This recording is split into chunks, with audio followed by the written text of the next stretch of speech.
This is Jamey Boyum at Foster Middle School. I am here with Mr. Joe Mans, and you Mans. He's never heard that before.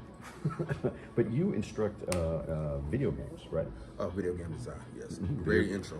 Video game design, and you've had a little experience with that.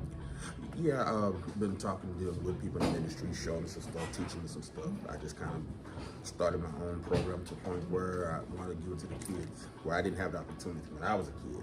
So let's go from there. That's pretty cool. And yeah, they're hard at work right over here and all around the classroom. And they are designing their own games. Is this a group effort, or is each student doing their own game?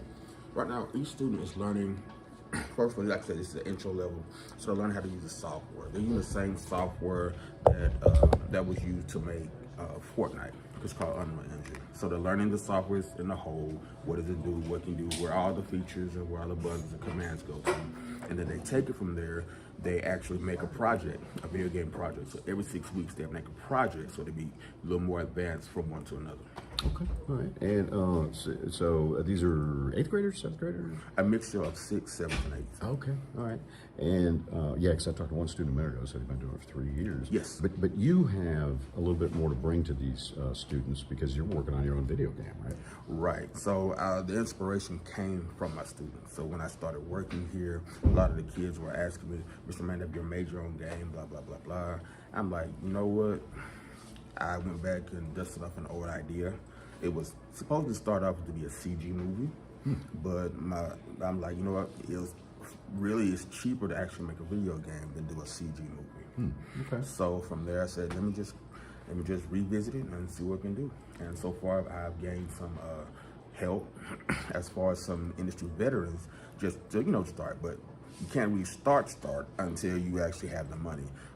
Now, one of them actually has been coming in and redoing all my concept art, which that's one discipline. It's just regular traditional art, or just using a tablet and actually drawing out the art, doing the coloring and everything like that. So he's redoing all my art, bringing it up to a more professional level. And matter of fact, he's an ex-employee from Blizzard when it first began.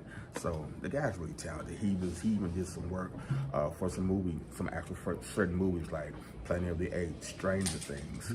What was the other one? Deadpool.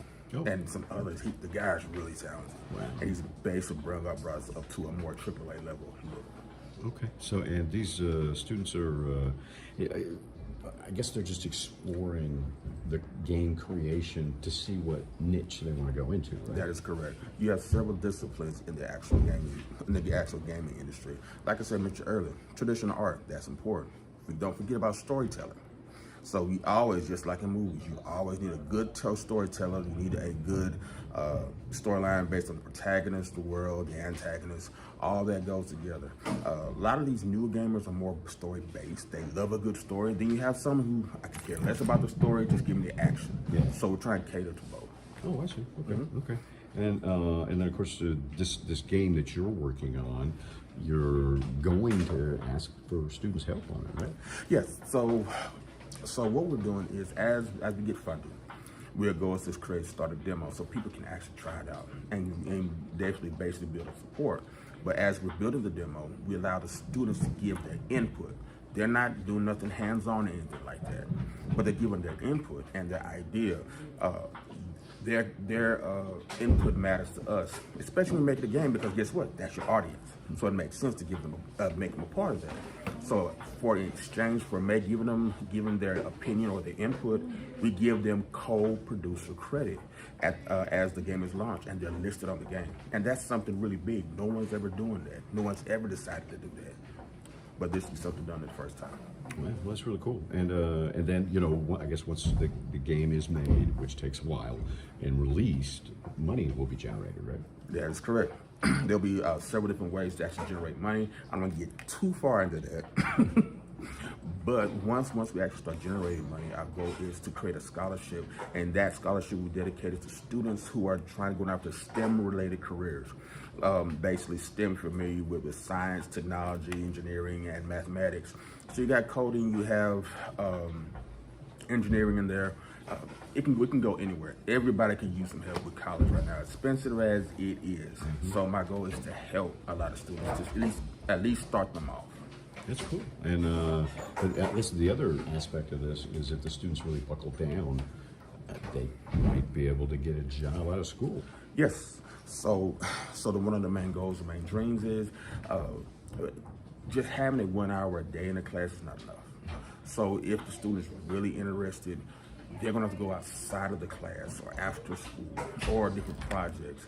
I'm always trying to update the students on what's going on, different workshops, stuff like that, where they can be exposed to different industries, different advanced technologies, and different techniques that just actually improve whatever skill set they actually go after. So they have to literally put that work in. It's not no overnight thing. It's not a fly-by-night. If you're serious, it's possible. But that's why we start as early as we are now, so they can actually take that time to build.